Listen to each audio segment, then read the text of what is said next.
Welcome to the Mobile Workforce Podcast, where we sit down and have real conversations with business leaders that have been where you are.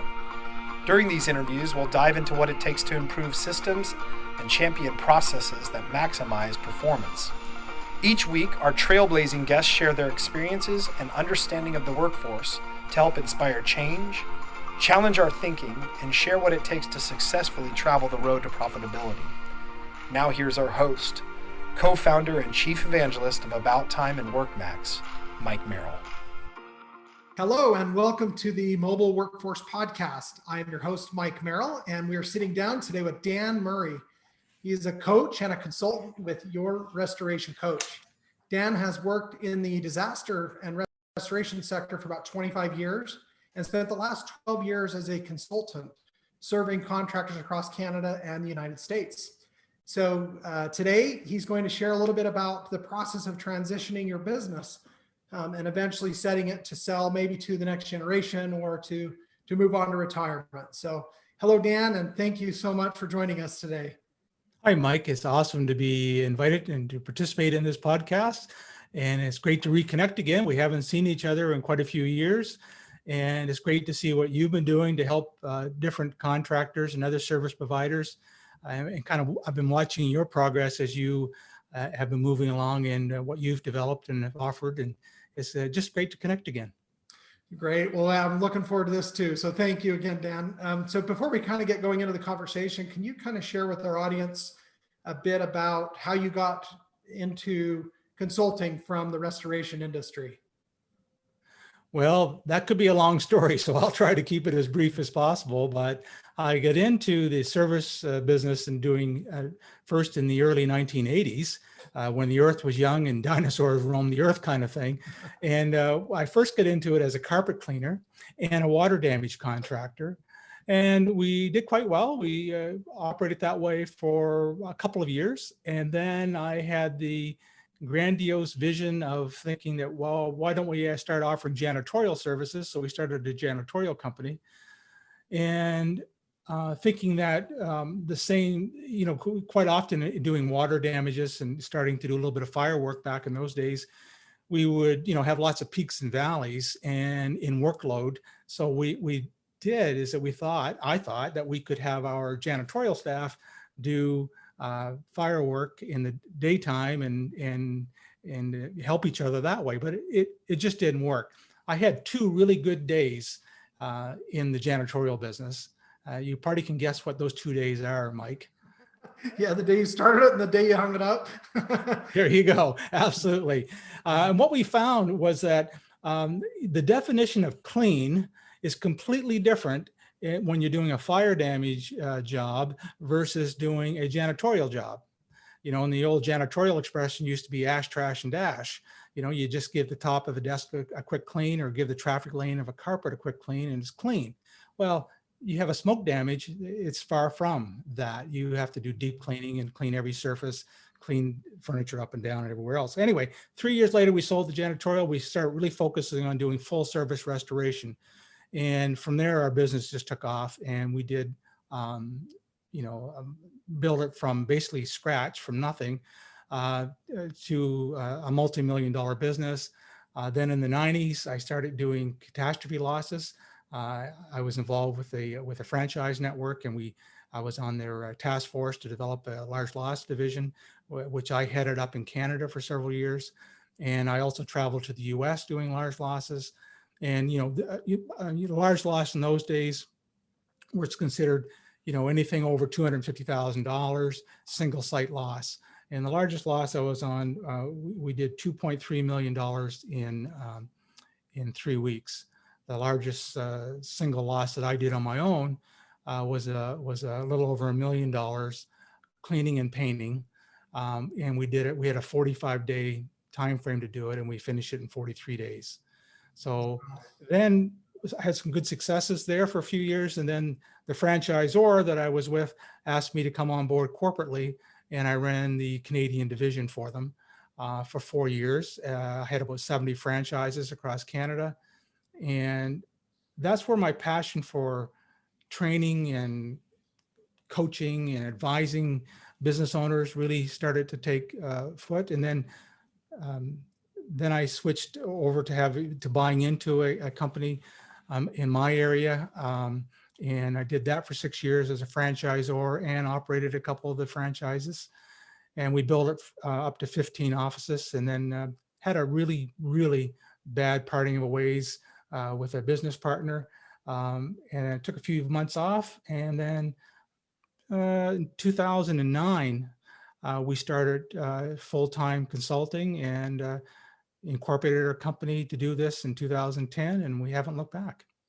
Oh, good for you. A lot of history and bumps and bruises and Yeah. war wounds, I'm sure also. Yeah, that's what I always tell my clients is that, I do have structure, of course, and I have programs that I like to take people through, but a lot of what I do is just helping people through the life lessons that I've learned. I've made every mistake you can make, I think. I don't know, I still make the odd one, but my goal is to be that little, on someone's shoulder saying, no, well, you may, you could do it that way, but, you may want to think of this and this and this.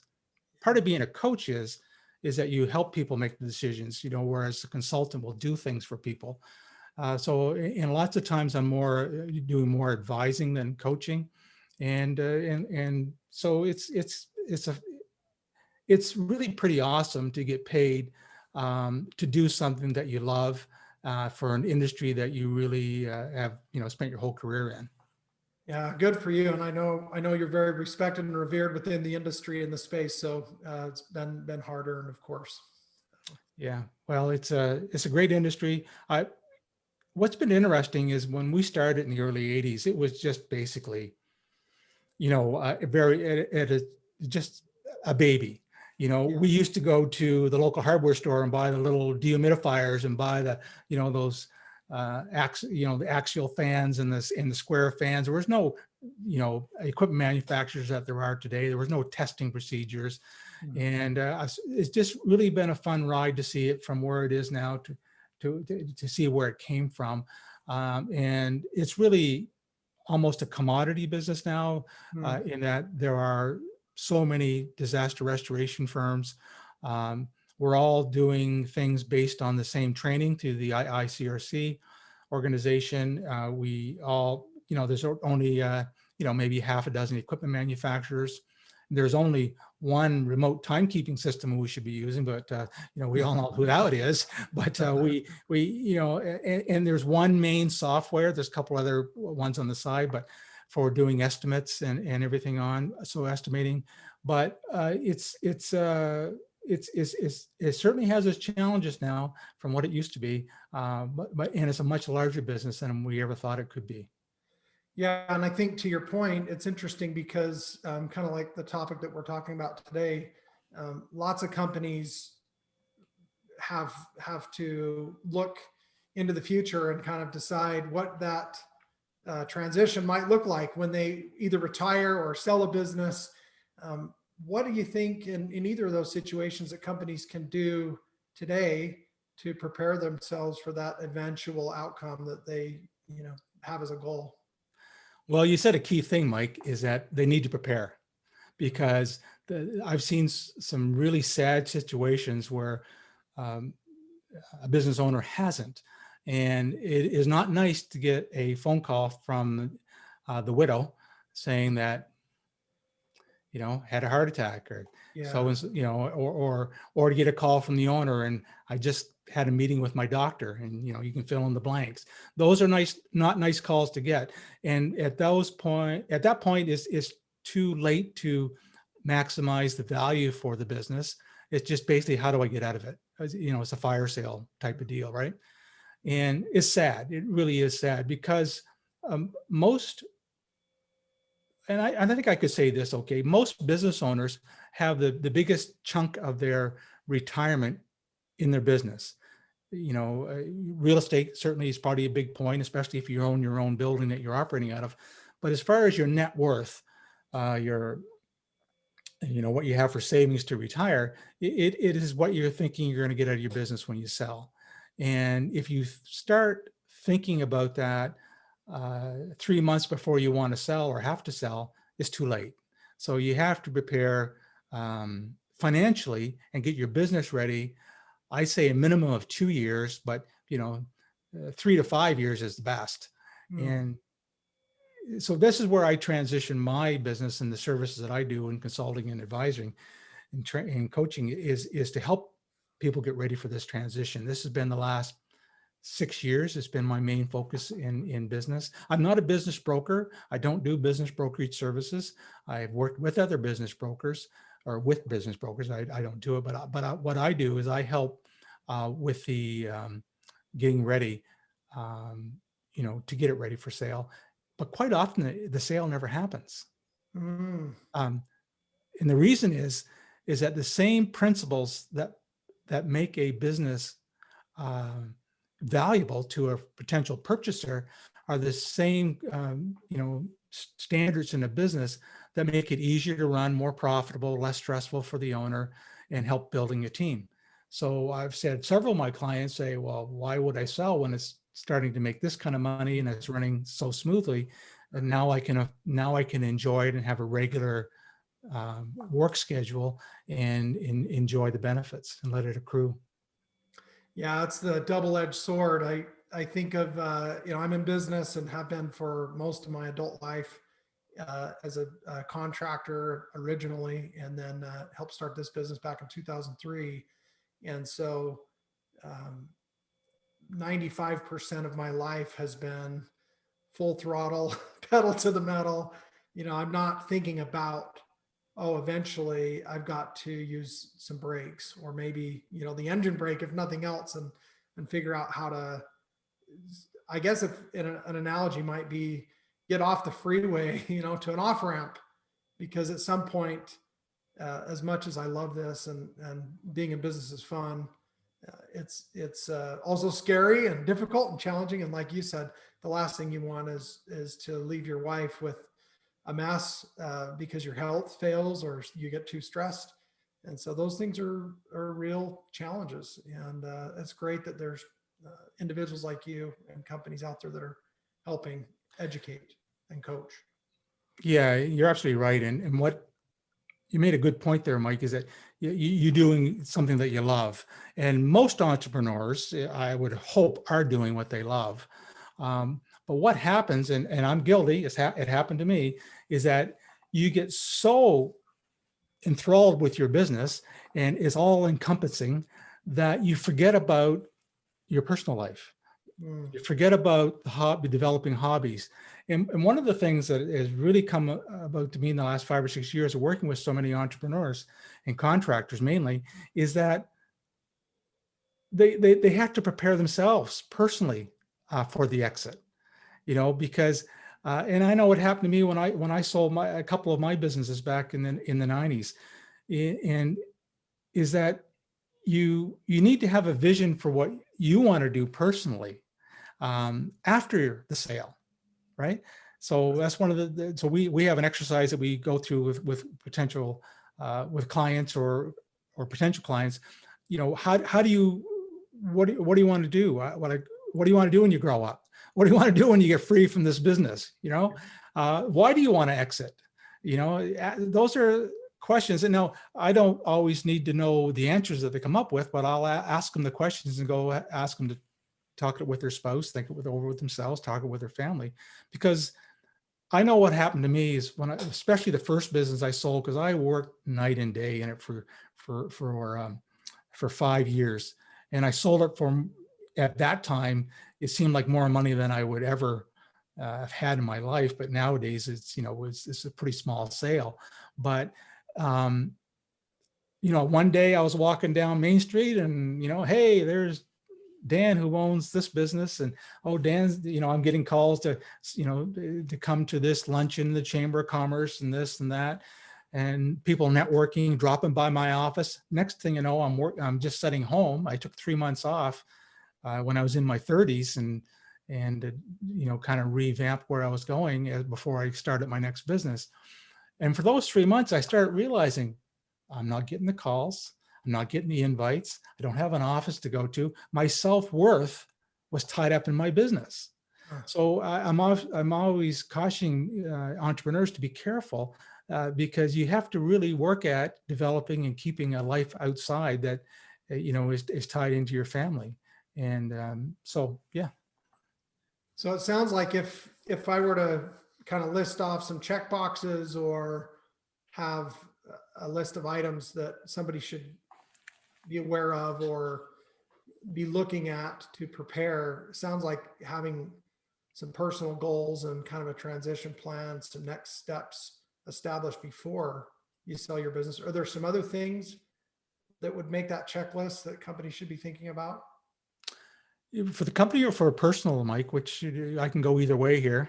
Which I mean, maybe a little bit of both. I mean, what are some of the more important things in both of those areas? You identified maybe having some personal goals, but what else would be on that list? Well, one that kind of crosses both the personal and the business is, what's the value? What do you need out of the business to retire? What is the business worth? Most people don't realize the terms make a big deal on a transaction, right? People say, well, let's just use a simple number. Let's say, well, my business is worth $1 million.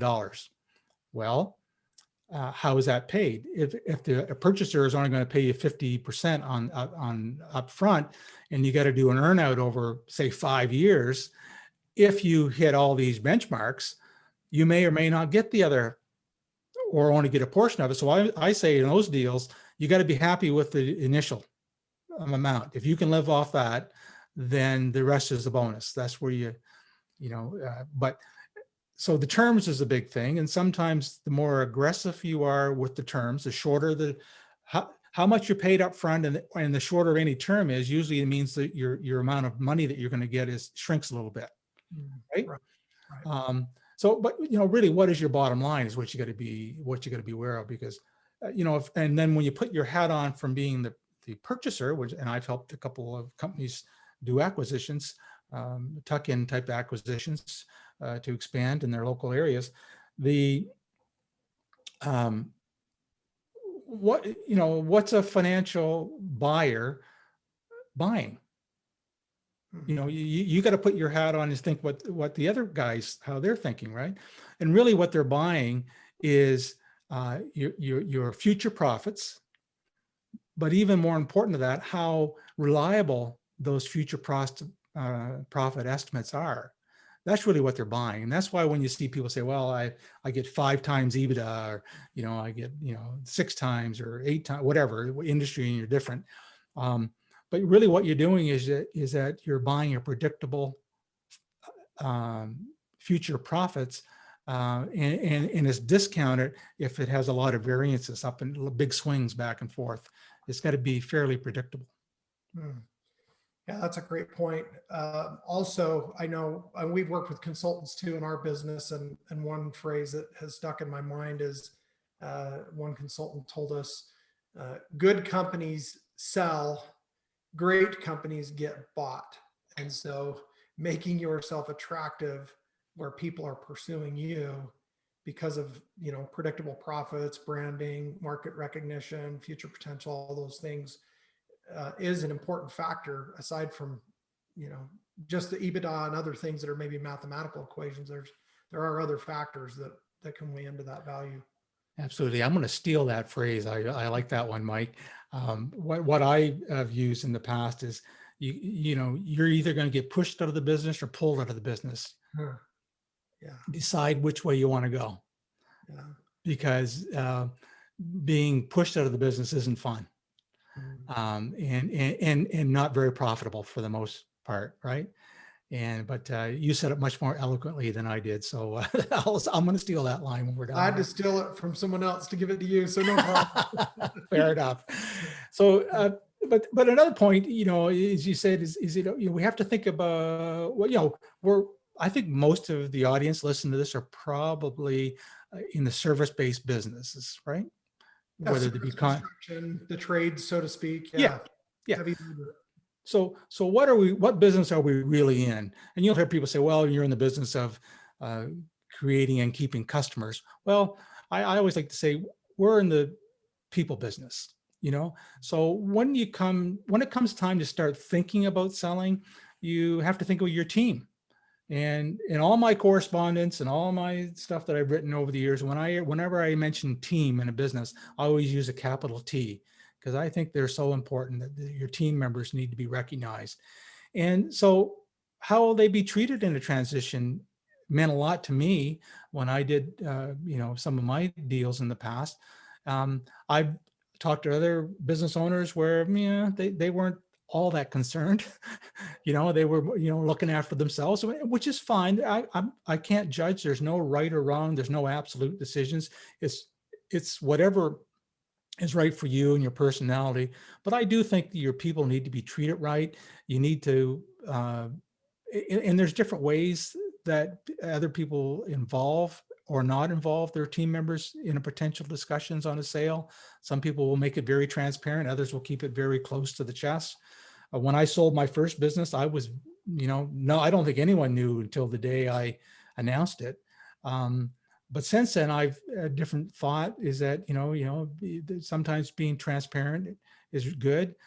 Whether you transition your business to an employee team who's going to buy you out, or that's an option that can work really well, or have them minority partners so that you can have the freedom to do what you want because they have a vested interest is another option. So again, there's so many ways you can go, and there's so many different paths. It's according to your team that you have, how skilled they are, how passionate they are about the business, and where you are in your life and in your needs. Yeah, I've heard said many times, and by other guests on the podcast, one of the important things in making sure that your business is scalable is making sure that you have layers, so that when you do exit the business can still function for the most part without you. And I think there's more value to a potential purchaser if that can happen. Would you agree? Yeah, absolutely. The better a business can run without the owner, the more profitable it will be to the owner on a sale. You're absolutely right.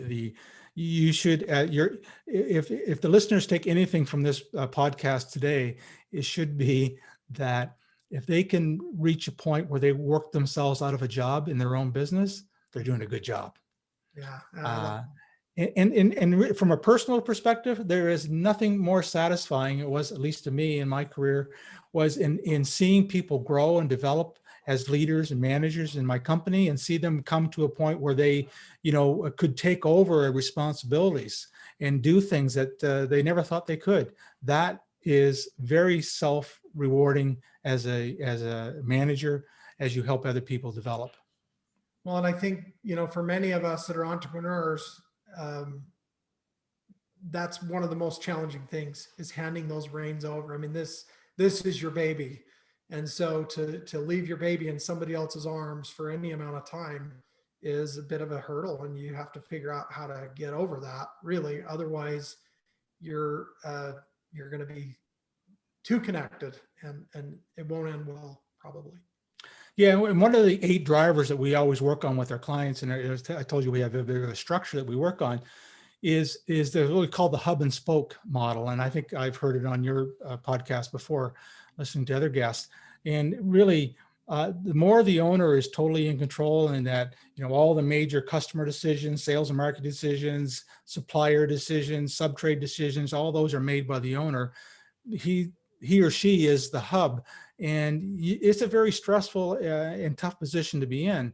And when I started many years ago, when I had a bit of hair, working my way out of that position, one of the things, I may be getting ahead of myself a little bit on what we want to talk about towards the end, but one of the tips that I have for the listeners is, when someone comes to you with a problem and you know the answer, and a lot of times your team members, your employees will come to you simply for the fact that they've never been given the liberty to make a decision where they've worked before.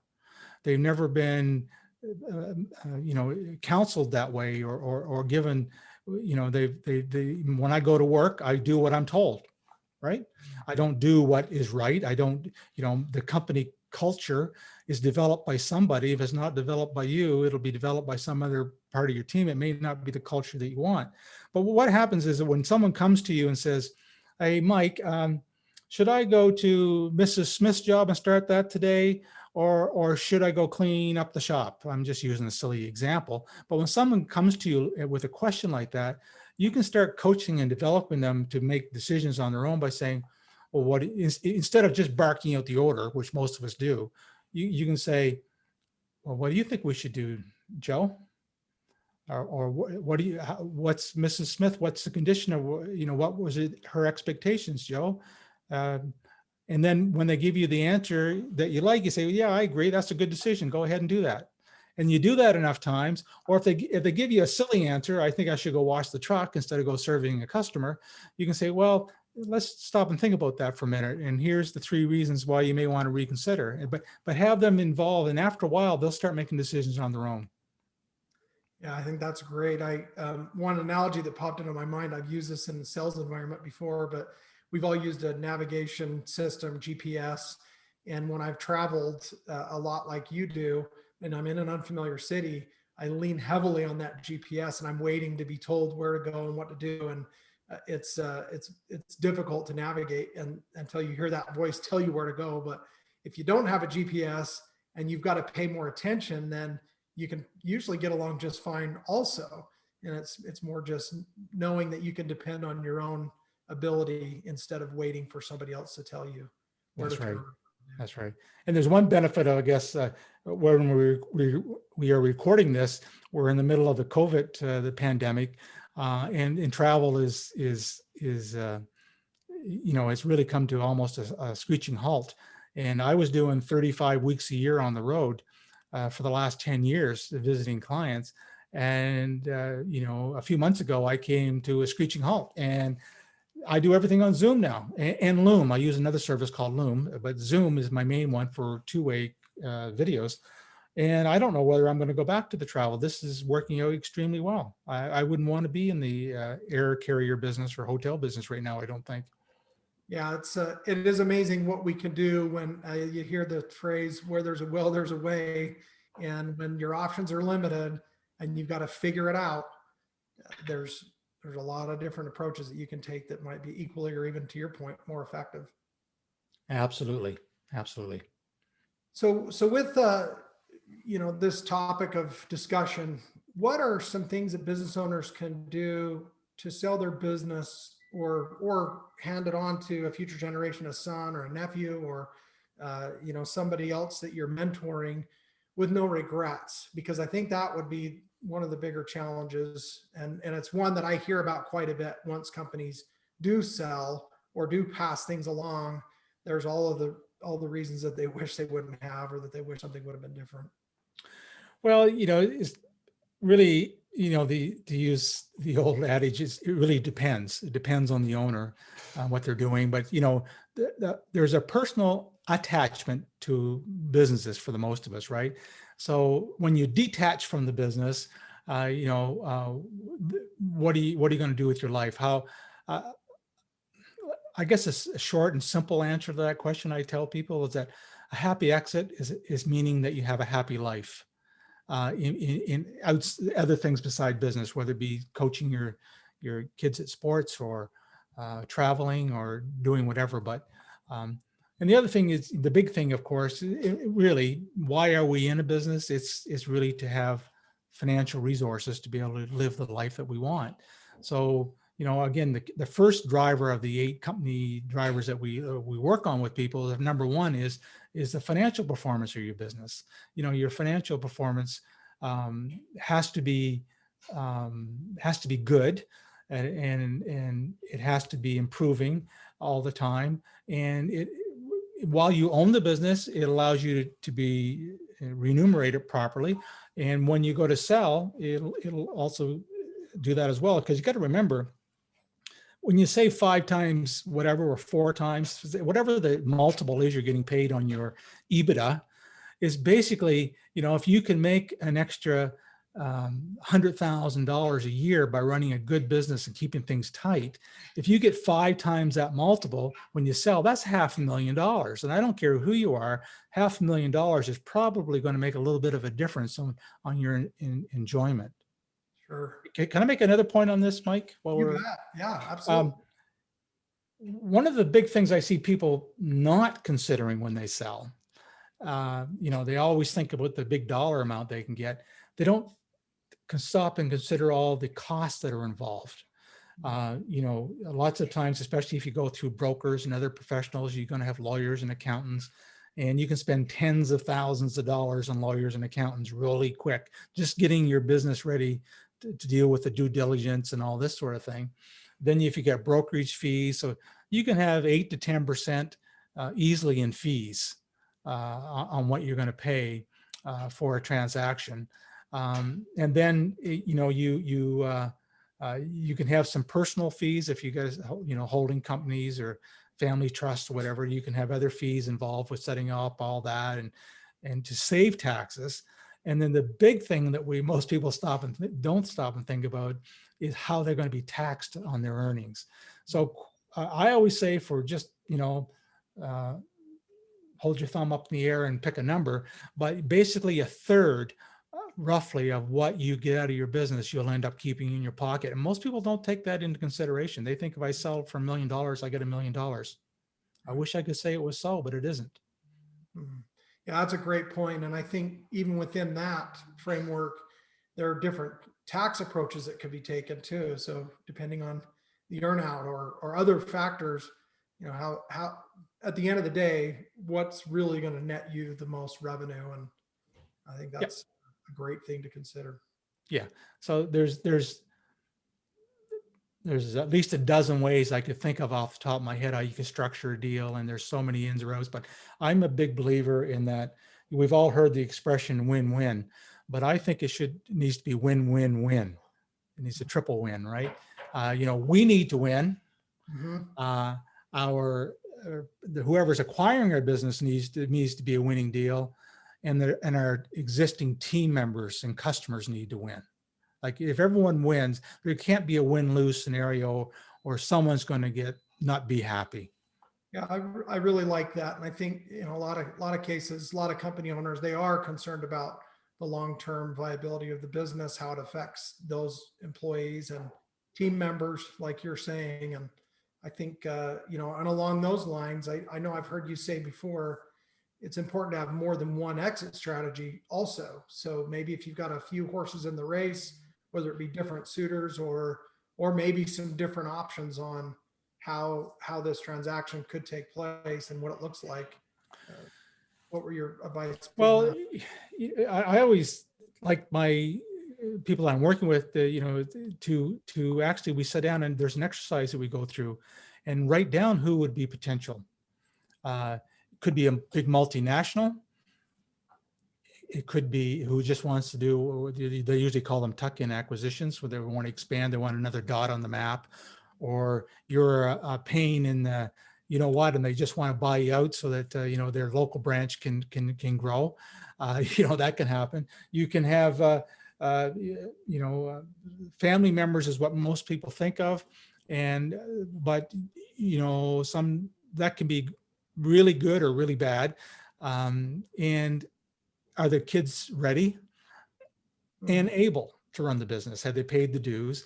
The other thing is, you may want to stay on as a lower percentage owner and give some shares to 2 or 3 key members of your team and just let them run it, or hire a COO or a general manager and forfeit a little bit of the annual profits, and just so you can enjoy life. Go get your 43-foot diesel pusher and go have a time as your general manager is running the business. I mean, there's nothing wrong with that, except that you've got potential liability exposure that maybe you wouldn't have if you had the money in a bank.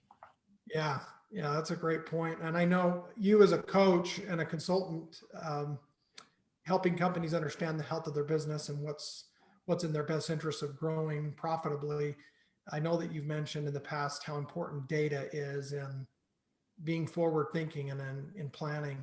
what role does data play in all of this that companies need to consider that maybe they aren't?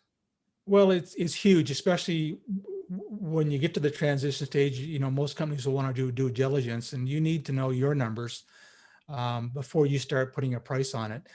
We've all watched Shark Tank and shows like that, and people get just nailed for having crazy valuations on their business. And we've all seen it in dealing with contractors. But the thing is with data is that, well, most of in the insurance industry, as a vendor for contracting, we have what's called KPIs, key performance indicators. Hmm. And what when they started pushing these down on us, they really made us better business operators. Because before, a lot of us weren't looking at things. We weren't looking at the average response time. We weren't looking at the average time a file was open, how quick we could dry a job, or how quickly we could rebuild it. And so I always say we need to have our own KPIs, not just our customers, and we need to look at them on a dashboard type basis, one page report, because most entrepreneurs will glaze over if you give them a 10-page, text only document. They're not going to read it. Most of us, what do we do when we get our financial reports? For crying out loud, we look at two places: top number for revenue, go to the bottom page, bottom number, bottom right-hand number for the profit. And goodness gracious, we would never want to look at the balance sheet and figure out some things like days sales outstanding or days payable outstanding. Oh my goodness, that would just be too hard to do. But it's vital to the business to know some of those numbers. And it's easy to do with different types of software today.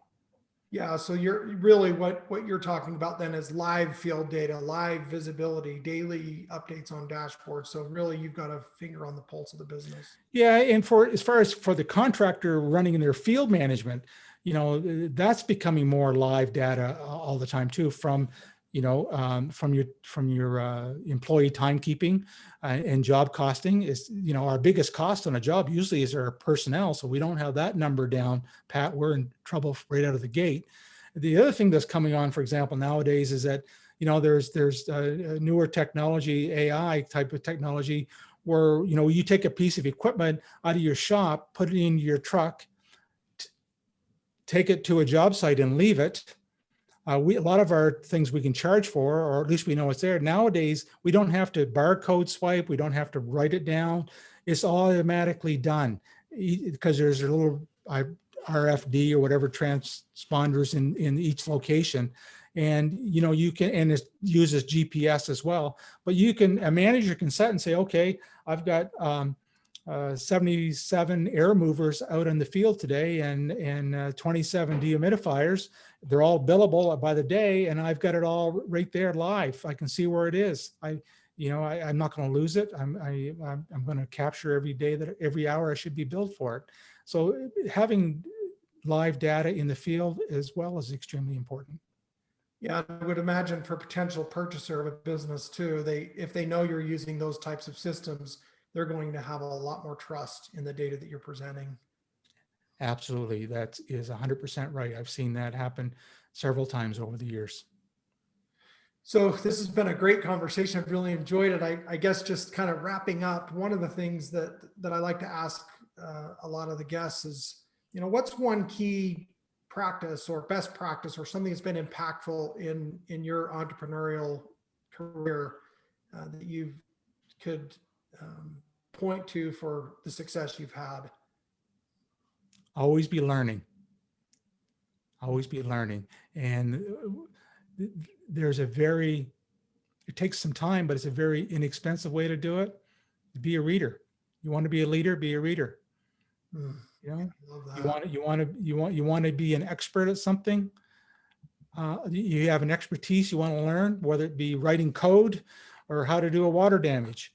If you read a book a month on a particular topic you want to be good at, in a year's time, you're going to be surprised at how much better you are at understanding whatever it is you want to get better at. Great advice. Yeah, that's very wise, I would say. If you could kind of relive or do something different or change a decision you made at one point, is there anything real specific that pops out in your mind that maybe someone else can learn from? Wow. Now that's an interesting question. Is this where we get real honest or we just kind of get fluffy? I mean, something that's applicable to others too, probably, professionally speaking. Listen more and talk less. Really listen. And by listening, not only verbally, but listen to the body language of your team members, of your customers. Show some empathy instead of always, no matter what type of contractor is listening to this podcast, when we go into someone's house or business to work, we've probably done that job function 1,000 times. To our customer, it could be the first time they've ever had this type of job done. And to them, they're kind of overwhelmed and they don't understand the processes. And, so we got to show some empathy, some patience, listen, read their situation, understand what they're going through so that we can serve them better. Wow, that's a great note to end it on. And I so much appreciate the conversation today. It's been a pleasure to have you on, Dan, and look forward to continuing to keep in touch in the future and following your success. Thanks, Mike, and look forward to many years of this great podcast series that you started in the future. Thank you. I appreciate it. And thank you to the guests for joining us today on the Mobile Workforce Podcast, sponsored by About Time Technologies and WorkMax. If you like the conversation that Dan and I had today, or were able to learn anything new and interesting, please subscribe to our podcast and give us a rating and review on iTunes or your favorite podcast platform. You can also follow us on Instagram at @workmax_ or on LinkedIn at WorkMax. And again, please leave us a 5-star rating and review if you enjoyed the show. We appreciate your support. And if you can subscribe and download those episodes, that really helps us out to continue to bring these types of discussions to you to help you improve your business and your life.